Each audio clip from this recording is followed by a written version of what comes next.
It's just like, how do you handle it? It's wild. I just don't. The fucking world is so hard. It's hard. It's so For hard. Good people who like try really hard. Yeah. And they're just trying to love everybody. Yep. But you only got so much, and then when you go home, you're tired.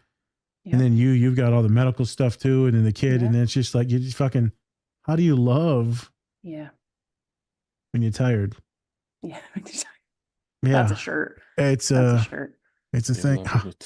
That's a shirt. Put that on the shirt on the dog. Okay. Yeah. Put it on the shirt. How do you love when you're tired? I say good shit every once in a while. A lot of it's perverted, but every once in a while there's a gem in there. Yeah. Thank you, Amber. That was a gem. That was a gem. Oh, thank you.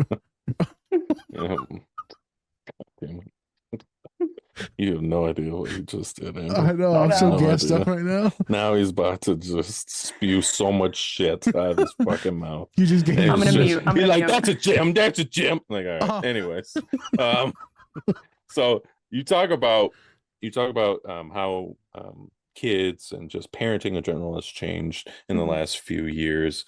How do you see just the role of school psychologists evolving in the next, say, like 5 to 10 years? That's really important too. Yeah. The assessment piece will always be there, I think, because that's just like our whole training, and that's how students get services, because it's educationally based, not diagnosis based. So like you can have a diagnosis, but it doesn't guarantee that you'll have an educational plan. So that piece is always going to be there. But I definitely think that you will see school psychologists more involved with counseling than ever before. It's already happening, but there's just only so many providers to do it. So the more you can use our training. And I also think like more diving into parent training to be able to have like things that can kind of go into the community and infiltrate that a little bit. And we've been talking a lot about like caseloads in this field, just about the ratios of school psychs to students. And there's just so many advocacy programs for that right now. It just helps everybody. So I definitely think that we'll continue to see that. And there's so many amazing people, including like the whole school psych organization, just pushing people getting interested into the field, because this is where social media can be dangerous, because sometimes you only see the negatives. You know, people will be like, this job's so hard, burnout, so many memes about how hard it is. And you just want to kind of like remind people that like there is passion in it too, and like there is worth being there. So I think you'll definitely see like people trying to get people into the field, you know, because getting into the idea of like getting student loans and stuff right now sounds really scary for people, you know, to jump into a field that takes like 7 years to get to, you know, it's a huge task to take on. So hopefully we see more people over time, because we need them.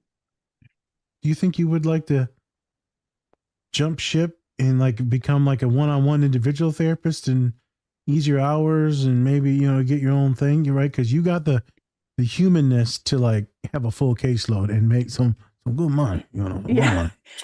So living in the state of New York loves to make everything super complicated. So you can't do that in New York State unless you have a doctorate.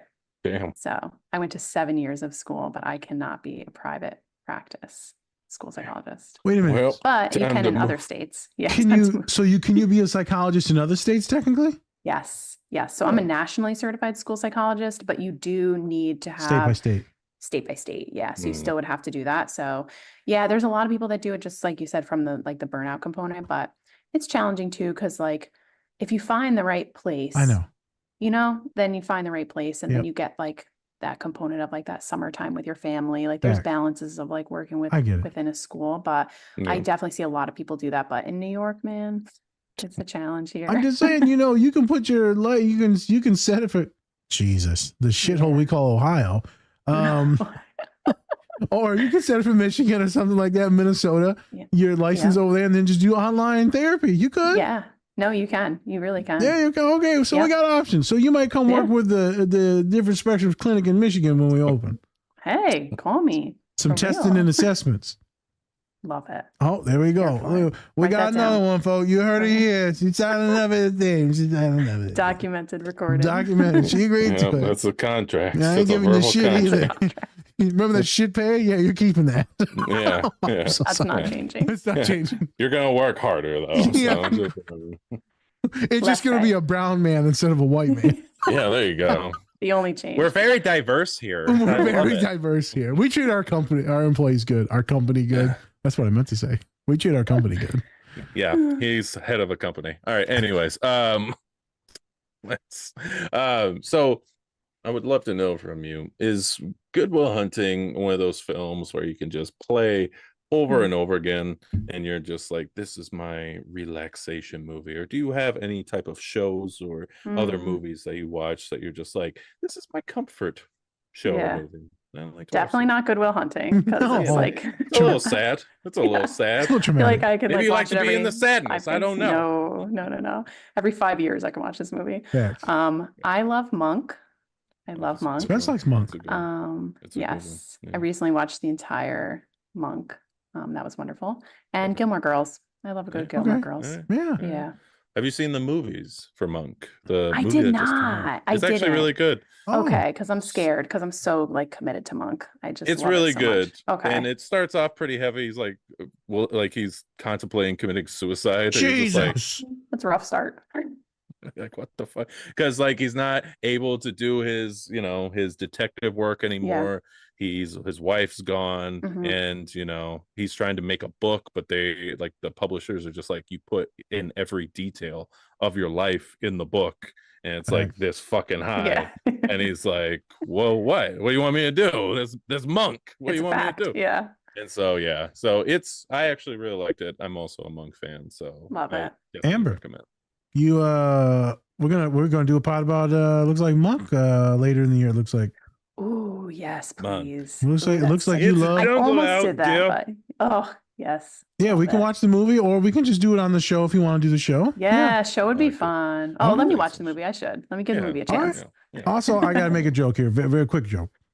She love her some Lebanese man, boy. I tell autistic Lebanese man. That's her fact. I get Lebanese? it. He's Lebanese. Yeah, put some respect on it. Yeah. I didn't know. I didn't look it up. What the fuck? It's like he's Mexican. Jesus. He might be. I don't know. Yeah. You coloreds. You coloreds look Spanish the same. sometimes. I'm like, I don't know anymore. I don't know. Those fucking immigrants. Thought we got rid of you guys 2025. Jesus Christ, man. Man. Calm down. I'm the one stirring it up. Nice. Those are good shows. Yes. Yeah. Yes. All right. Good shows. All right. Nice. Thank you. All right. There you go. Thank you. All right. So let's get into the movie, the feature-length film. First question I want to ask, though, right? What made you want to choose Good Will Hunting? What about this film You needed to really cry. spoke to you? You needed to cry. I want to be like, let's talk cry. about it with these two assholes. Dude, I need to talk about it. Reminds you of the kids. You're like, I need to break those men down. That's what it was. Yeah. I'm going to break it down with kindness. Yep. Yeah. You're like, you know what, Dr. Nas? It's not your fault. It's not your fault. It's not your fault. It's not your fault. You're disabled. Until you cry. What? Yeah. Why'd you call me disabled? Well, yeah, I know. Answer the question, please. Yes, let me get to it. Oh, listen, how do I start on this? I'm super passionate about the topic that I talked about before in terms of like our children have changed. And I feel like our teachers are so challenged by classrooms right now because 20 years seems like a long time. It could have been even more recently than that. But when kids misbehave, parents would look at the kids and be like, what did you do? And now instead parents look at the teachers. And I think that's just so heavy on them. And so many of them come into the classrooms with such good intentions and open arms, and to be met with so much frustration from parents, I feel like is really, really hard on them. And it used to be that there would just kind of be like one Will, the main character in here is just one kid that kind of like in your whole class or your whole day, if you have multiple classes, that was defiant and pushed you. And now they have like quite a few of them, and they're trying to juggle that, and they might be met with like a lack of support from administration or from the parents, blaming them for what they didn't do.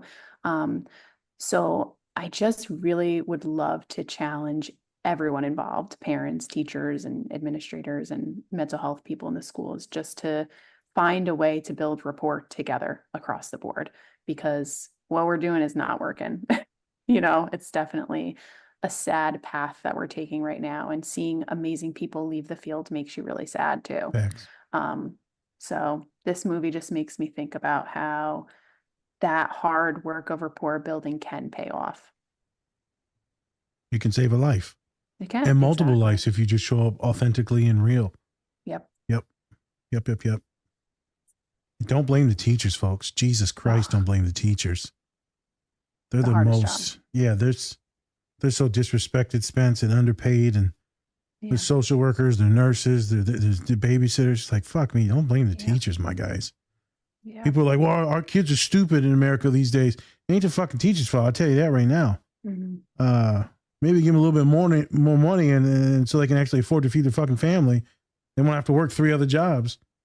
I'm not going to get into that whole thing, but Hey, thanks for watching this video. Check out the full episode on our channel and anywhere you find podcasts. Also, remember to like and subscribe. Whoop whoop.